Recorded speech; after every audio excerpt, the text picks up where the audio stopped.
All right, so this is going to be our last reading, our last few chapters of Holes. This is going to be the last recording that I do, and I'm actually a little bit sad about it. I've been enjoying reading to you guys, even though we're not all together, gathered in the classroom, reading as a group. I still feel like we're connected as I read this book to you and we talk about it and you answer questions.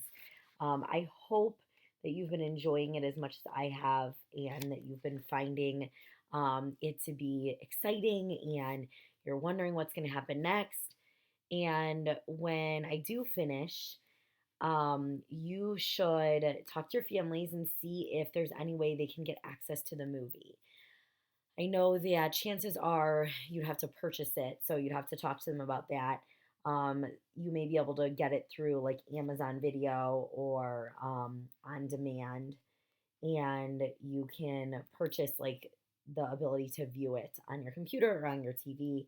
Usually, something like that to rent would only cost a few dollars, but hopefully, you can get a chance to do that and kind of compare what the movie and the book are like and how they're the same and how they're different. I know that as soon as we finish this weekend, I am going to read, or I'm sorry, I'm going to watch the movie as well. So I'm eager to do that now that I've read the book.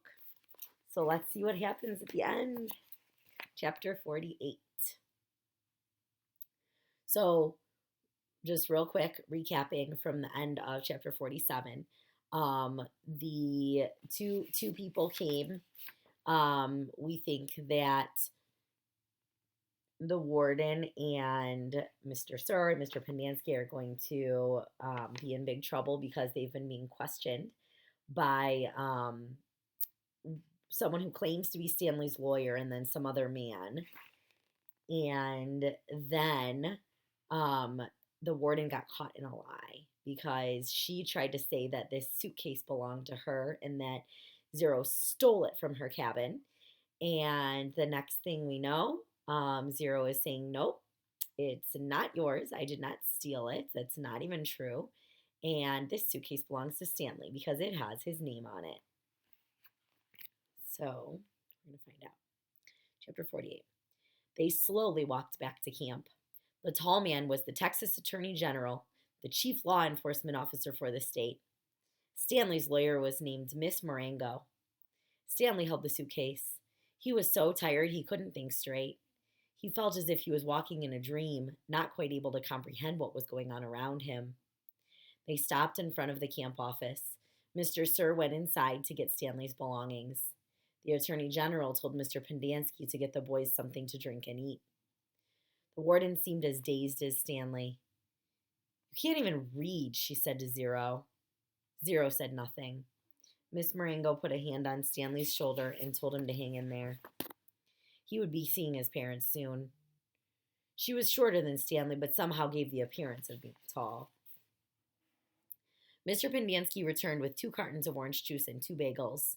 Stanley drank the juice but didn't feel like eating anything. Wait, the warden exclaimed. I didn't say they stole the suitcase. It's his suitcase, obviously, but he put my things from my cabin inside it. That isn't what you said earlier, said Miss Marengo. What's in the suitcase? The warden asked Stanley. Tell us what's in it, then we'll open it and see. Stanley didn't know what to do. Stanley, as your lawyer, I advise you not to open your suitcase, said Miss Marengo. He has to open it, said the warden. I have the right to check the personal property of any of the detainees. How do I know there aren't drugs or weapons in there? He stole a car, too. I've got witnesses. She was nearly hysterical. He is no longer under your jurisdiction, said Stanley's lawyer.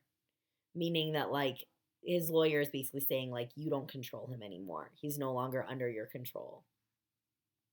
He has not been officially released, said the warden. Open the suitcase, Stanley. Do not open it, said Stanley's lawyer. Stanley did nothing. Mr. Sir returned from the office with Stanley's backpack and clothes. The Attorney General handed Miss Marengo a sheet of paper. You're free to go, he said to Stanley. I know you're anxious to get out of here, so you can just keep the orange suit as a souvenir, or burn it, whatever you want. Good luck, Stanley.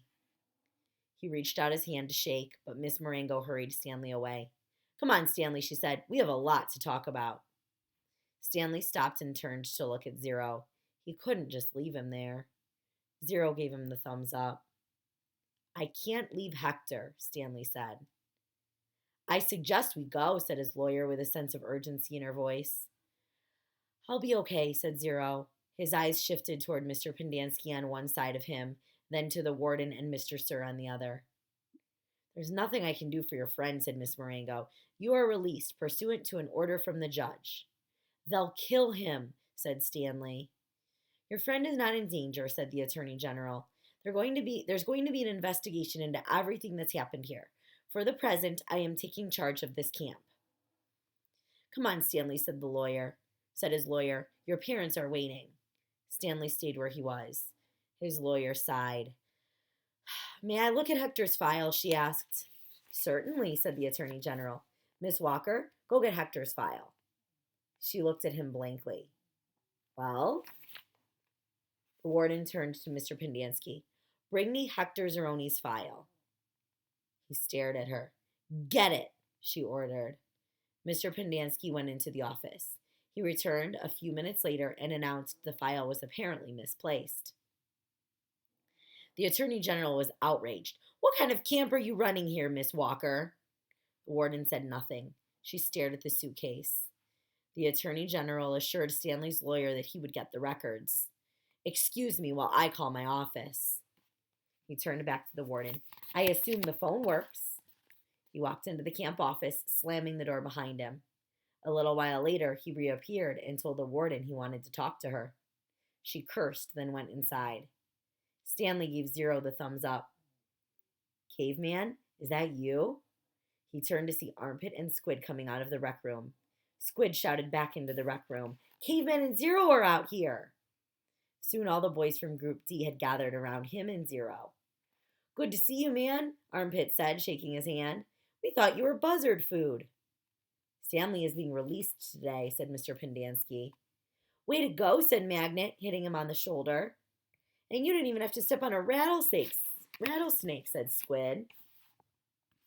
Even Zigzag shook Stanley's hand. Sorry about, It's cool, said Stanley. We had to lift the truck clear out of the hole, Zigzag told him. It took everybody in C, D, and E. We just picked it right up. It was really cool, said Twitch. X-Ray was the only one who didn't come over. Stanley saw him hang back behind the others a moment, then returned to the rec room. Guess what, said Magnet, glancing at Mr. Pendanski. Mom says we don't have to dig any more holes. That's great, said Stanley. Will you do me a favor, asked Squid. I guess, Stanley agreed somewhat hesitantly. I want you to, he turned to Miss Marengo. Hey, lady, you have a pen and paper I can borrow? She gave it to him, and Squid wrote down a phone number which he gave to Stanley. Call my mom for me, okay? Tell her I said I was sorry. Tell her Alan said he was sorry. Stanley promised he would. So that must be Squid's real name, Alan. Now you be careful out in the real world, said Armpit. Not everybody is as nice as us. Stanley smiled. The boys departed when the warden came out of the office. The Attorney General was right behind her. My office is having some difficulty locating Hector Zeroni's records, the Attorney General said. So you have no claim of authority over him? Asked Miss Marengo. I didn't say that. He's in the computer. We just can't access his records. It's like they've fallen through a hole in cyberspace. A hole in cyberspace, Miss Marengo repeated. How interesting. When is his release date? I don't know. How long has he been here? Like I said, we can't. So what are you planning to do with him? Keep him confined indefinitely without justification while you go crawling through black holes in cyberspace? The Attorney General stared at her. He was obviously incarcerated for a reason. Remember, incarcerated means like charged and convicted with a crime and put into prison, or in this case, put into this summer camp, if you will, which is basically a juvenile detention center. Oh, and what reason was that? The Attorney General said nothing. Stanley's lawyer took hold of Zero's hand. Come on, Hector. You're coming with us. Chapter 49. There never used to be yellow-spotted lizards in the town of Green Lake. They didn't come to the area until after the lake dried up, but the townsfolk had heard about the red-eyed monsters living in the desert hills. One afternoon, Sam, the onion man, and his donkey, Mary Lou, were returning to his boat, which was anchored just a little offshore. It was late in November, and the peach trees had lost most of their leaves. Sam, someone called. He turned around to see three men running after him, waving their hats. He waited. Afternoon, Walter. Bo, Jesse. He greeted them as they walked up, catching their breath. Glad we caught you, said Bo. We're going rattlesnake hunting in the morning. We want to get some of your lizard juice, said Walter. I ain't scared of no rattlesnake, said Jesse, but I don't want to come across one of those red-eyed monsters. I seen one once, and that was enough. I know about the red eyes, of course. I hadn't heard about the big black teeth. It's the white tongues that get me, said Bo. So just so you guys understand, they're now going back in time again to well over 100 years ago when Sam the Onion Man was still alive. And they're telling us a little bit more. So we're finding out a little bit more about something that happened when he was still alive, which might help connect the dots for us about some things that we're not sure about yet. Sam gave each man 2 bottles of pure onion juice. He told them to drink 1 bottle before going to bed that night, then half a bottle in the morning, and then half a bottle around lunchtime. You sure this stuff works? Asked Walter. Tell you what, said Sam. If it doesn't, you can come back next week and I'll give you your money back. Walter looked around unsure as Bo and Jesse laughed. Then Sam laughed too. Even Mary Lou let out a rare hee-haw. Because think about it. If the onion juice doesn't work to protect them from the yellow-spotted lizards, then they're going to die. And they're not going to be able to come back next week to get their money back. So it's kind of a funny joke that he told. Just remember, Sam told the men before they left, it's very important you drink a bottle tonight. You got to get it into your bloodstream. The lizards don't like onion blood. Interesting. So now we're back in present day. Stanley and Zero sat in the back seat of Miss Marengo's BMW. The suitcase lay between them. It was locked, and they decided they'd let Stanley's father try to open it in his workshop. You don't know what's in it, do you? She asked. No, said Stanley. I didn't think so. The air conditioning was on, but they drove with the windows open as well because, no offense, but you boys smell really bad. Miss Marengo explained that she was a patent attorney. I'm helping your father with a new product he's invented. He happened to mention your situation, so I did a little investigating. Clyde Livingston's sneakers were stolen sometime before 3:15. I found a young man, Derek Doone, who said that at 3:20 you were in the bathroom fishing your notebook out of the toilet. 2 girls remembered seeing you come out of the boys' restroom carrying a wet notebook. Stanley felt his ears redden.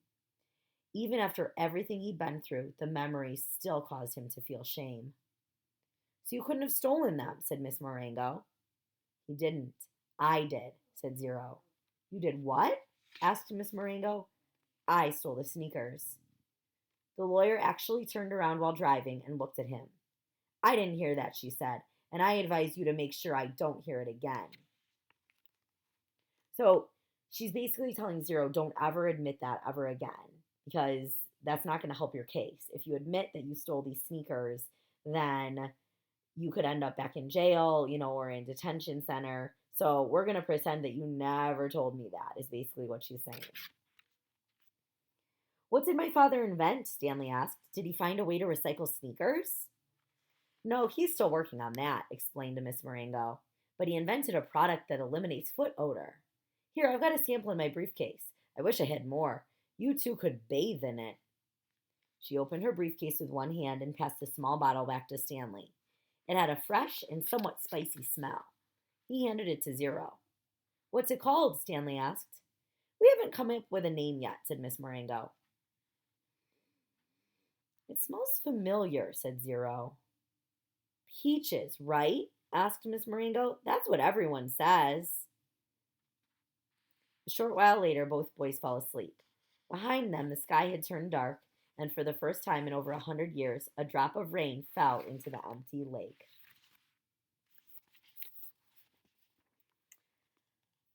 So, isn't it kind of interesting that for the first time in over 100 years, a drop of rain fell into the empty lake?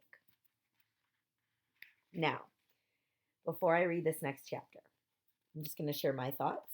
And you can think about whether you are thinking something similar to me. Way, way, way back, when Stanley's great great great grandfather was alive, Elia Yelnats, and he didn't carry Madame Zeroni up the hill like she had asked him to do. She told him that she would put a curse on his family forever if he didn't do it. We can infer that maybe she really did somehow curse his family, because then a lot of bad things seems to happen to his great great grandfather, and then his great grandfather, and his father, and now him, because of all of the fact that he ended up in this detention camp and he didn't even do anything wrong and he had to go through all of this turmoil. But things kind of came full circle because he met Madame Zeroni's descendant, so one of Madame Zeroni's great great great grandsons, Hector Zeroni, who was called Zero. He ended up doing nice things for Zero, teaching him to read and write, befriending him, and then saving his life, going to find him and rescue him, and even carrying him up the hill so they could try to find God's thumb. So, after Stanley did such wonderful things and such nice things for Hector, and then they got rescued, it makes me believe that this curse that had befallen Stanley's family for all of these years has finally been lifted because Stanley helped fix what his great great grandfather or great great great grandfather never did years ago. That's my thoughts. I don't know if it's true, but that's what I'm thinking.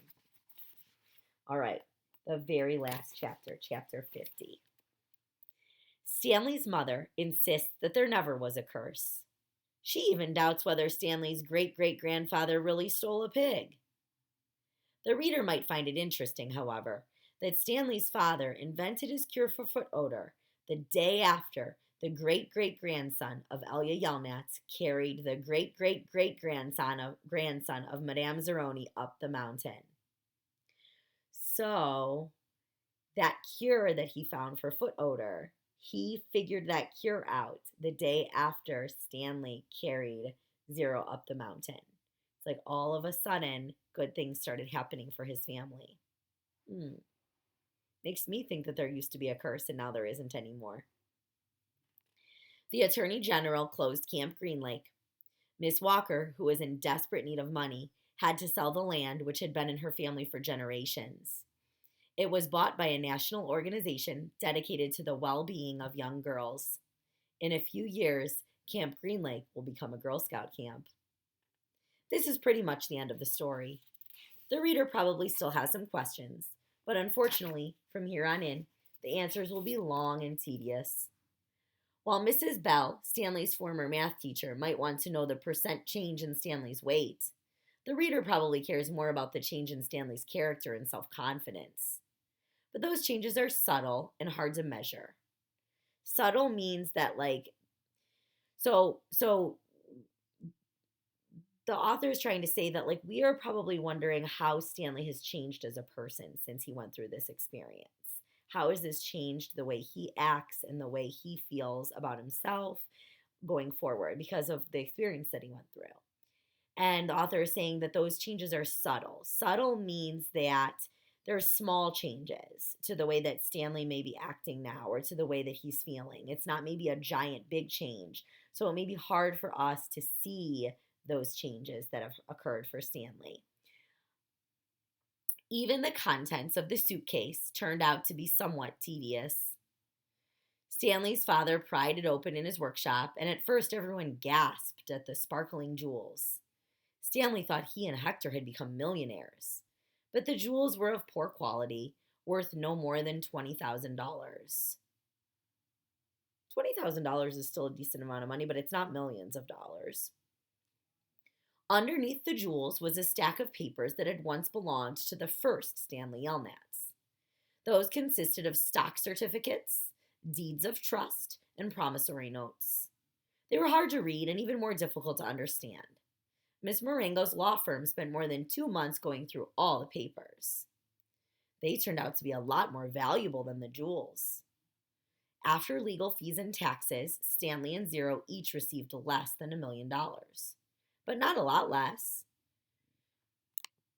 So, okay, so the papers that they found in the suitcase, you probably are confused, like stock certificates, deeds of trust, or promissory notes. Basically, it sounds as if the first Stanley Yelnats, his great grandfather or his great great grandfather, um, bought some investments. So you may have heard of like people buying stock or people buying promissory notes, things like that. That means, and I know it's very complicated, and even I don't have a very strong understanding of exactly what that means, but basically that means that he invested his money in other companies that were probably going to make a lot of money, and then he was going to make a profit on that. And so it sounds like all of those investments that his great grandfather had invested money in, he made money off of them. And so he was able to basically earn almost $1 million for himself and almost $1 million for Zero. It was enough for Stanley to buy his family a new house with a laboratory in the basement, and for Hector to hire a team of private investigators. But it would be boring to go through all the tedious details of all the changes in their lives. Instead, the reader will be presented with one last scene, which took place almost a year and a half after Stanley and Hector left Camp Green Lake. You will have to fill in the holes yourself. There was a small party at the Yelnats' house. Except for Stanley and Hector, everyone there was an adult. All kinds of snacks and drinks were set out on the counter, including caviar, champagne, and the fixings to make ice cream sundaes. The Super Bowl was on television, but nobody was really watching.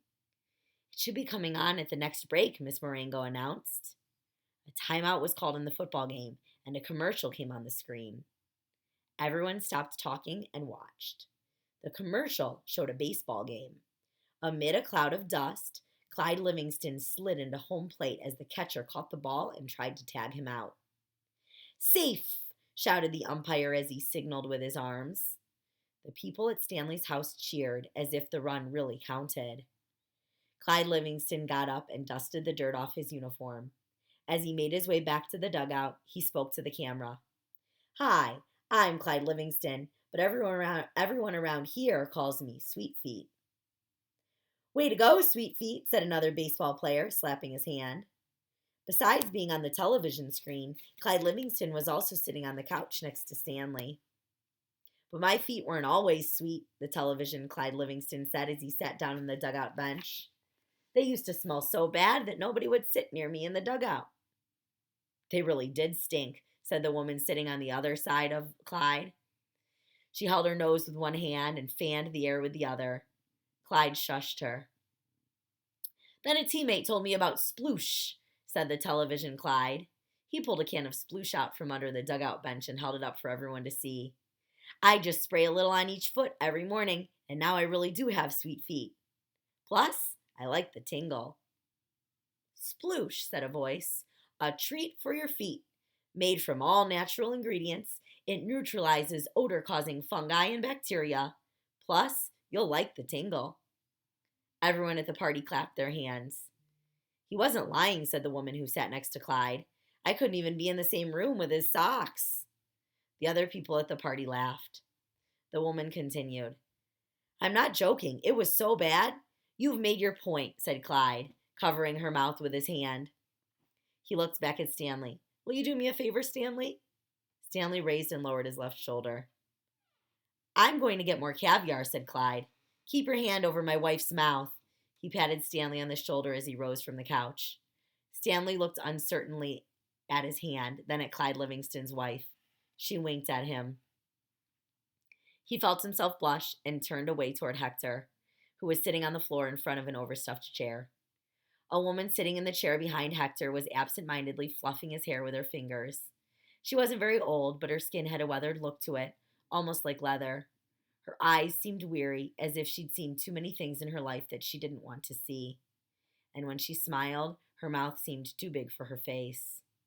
Very softly, she half sang, half hummed a song that her grandmother used to sing to her when she was a little girl. If only, the moon speaks no reply, reflecting the sun and all that's gone by. Be strong, my weary wolf, turn around boldly. Fly high, my baby bird, my angel, my only. So, that's the end of the book. Whew, wow, that ended very, it was an interesting ending. So, they must have gotten together with Clyde Livingston to do this commercial for him to promote this foot odor neutralizer that Stanley's dad created using peaches. And he named it Sploosh because that was what Zero called the jar of peach juice that he had found buried in the desert. And then Zero was clearly also involved in the video. And he was having his hair fluffed by a woman who was sitting by him, who wasn't very old, but she kind of looked older. And it says that she was the granddaughter of someone who used to sing this song. So we can infer that her grandmother may have been the daughter of Madame Zeroni, okay? And that she is somehow related to Hector and has taken him in and now takes care of him and loves him. Um, and that she is related to someone in Hector's family and has decided to take Hector in and love him as if he were her own daughter, or sorry, her own son. So this is a happy ending where everybody in the end, all of the good guys have good things happen to them. Hector has someone loving and caring for him now. Stanley was able to buy his family a new house. His dad is going to make tons of money off of his sploosh. And now there's commercials being shown for it. And so good things are coming to them. And it sounds like bad things may have come to the warden. And we don't really know for sure what happened to Mr. Sir and Mr. Pendanski, but we can assume that they no longer have a job, clearly, at this camp. And maybe they learned their lessons. We don't know for sure. So that is Holes. Hopefully you enjoyed it as much as I did. And go watch the movie if you can and compare the two. It will be kind of cool to see what's the same and what's different about the book and the movie. All right, the end. I have one last request of you, and it is to try really hard with your families this summer to pick a chapter book that you can enjoy together. Pick something. Do some searching online of a good chapter book that you can enjoy as a family. Ask the adults in your life if you guys can read together at night. Doesn't have to be every night, maybe 2 or 3 times a week. It's so fun to enjoy a book together with your families. Let them read to you. It doesn't have to be a book that you can read by yourself. Share the joy of reading together. Reading is so much fun. It doesn't even have to be you reading, it can be someone reading to you. I love to read. I love sharing books with my families, and I hope you do the same this summer. Bye, boys and girls.